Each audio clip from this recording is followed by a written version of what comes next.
కాపు నేత వైసీపీ నేత ముద్రగడ పద్మనాభంపై ఆయన కూతురు ముద్రగడ క్రాంతి భారతి తీవ్రస్థాయిలో విరుచుకుపడ్డారు.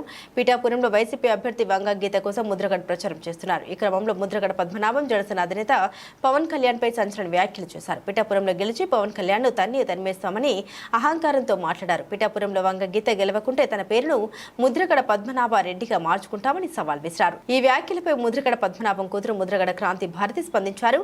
క్రాంతి భారతి తనను తాను పరిచయం చేసుకున్నారు. తన తండ్రి ముద్రగడ తీరు గురించి మండిపడ్డారు. పిఠాపురంలో పవన్ కళ్యాణ్ ఓడించేందుకు వైసీపీ నేతలు విశ్వ ప్రయత్నాలు చేస్తున్నారన్నారు. వైసీపీ అభ్యర్థి వంగ గీత విజయం కోసం తన తండ్రి పనిచేయొచ్చు, కష్టపడొచ్చు, తప్పులేదు. జగన్ మెప్పు కోసం పవన్ కళ్యాణ్ మీద మాట్లాడుతున్న భాష మాత్రం సరికాదు. పవన్ కళ్యాణ్ ఆయన అభిమానులను కించపరిచేలా మాట్లాడడం తగదు. ముద్రగడ తీరు మార్చుకోవాలి. పవన్ కళ్యాణ్ తిట్టడం వల్ల ఉరికేదేమీ లేదు. ఎన్నికల సమయంలో ముద్రగడను సీఎం జగన్ వాడుతున్నారు. ఆ తర్వాత ముద్రగడ ఎటు కాకుండా పోవడం ఖాయమన్నారు. ఈ విషయం ముద్రగడ తెలుసుకుంటే మంచిది. పవన్ కళ్యాణ్ గెలుపు కోసం తన వంతుగా కృషి చేస్తామని క్రాంతి భారతి ప్రకటించారు. పిఠాపురంలో పవన్ కళ్యాణ్ గారిని ఓడించడానికి వైసీపీ నాయకులు ఎన్ని చేయాలో అని చేస్తున్నారు. ముఖ్యంగా నిన్న మా నాన్నగారు ఒక బాధాకరమైన ఛాలెంజ్ చేశారు. పవన్ కళ్యాణ్ గారిని ఓడించి పిఠాపురం నుండి తరిమేయకపోతే ఆయన పేరు ముద్రగడ పద్మనాభం రెడ్డిగా మార్చుకుంటారట. ఈ కాన్సెప్ట్ ఏంటో నాకు అసలు అర్థం కాలేదు. ఆయన ప్రకటన ముద్రగడ అభిమానులకు సైతం నచ్చలేదు.